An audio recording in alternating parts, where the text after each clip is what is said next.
Yes, thank you very much. Ang sabi sa atin ng bata tayo, kapag mali ang umpisa, mali na ang lahat na susunod. Ayoko naman magkamali sa umpisa pa lamang na napakahalagang paglilitis na ito.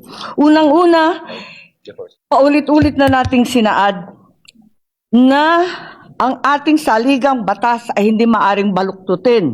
At napakaklaro nito. At ang sinasabi ng ating Constitution of 1987, Article 11, Section 3, Number 6, all other impeachable officers, ang sinasabi, carving out therefore the exception that proves that rule, that the Chief Justice is the single exception, and otherwise, the presiding officer should be the Senate President. It is the exception that proves the rule. Palibasa na uso ang Latin, may kabaliktaran din sa kinote ni Senator Soto, expressio unius est exclusio alterius. Palibhasa, hindi naman in-exempt, ibig sabihin na laging dapat ang Senate President ang presiding officer.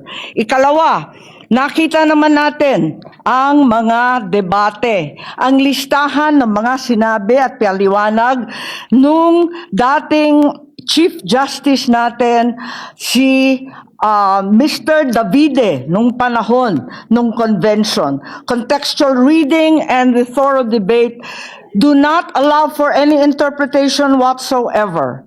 And we should abide by that. Ikatlo, yung kaduda-dudang quorum nung June 3 na pinapaliwanag ng aming minority leader na hanggang ngayon nakatenga pa rin. Kung tutuusin, nung sinasabing na amyenda, yung Supreme Court petition ay pending pa, kaya hindi karapat-dapat na yon ang sundan. Ikalima, it's not the impeachment court but the Senate that amended the rules. Kaya para sa akin, napakaraming dahilan. Huwag sana nating sayangin itong napakahalagang responsibilidad natin at huwag mag-umpisa sa mali itong paglilitis. Maraming salamat.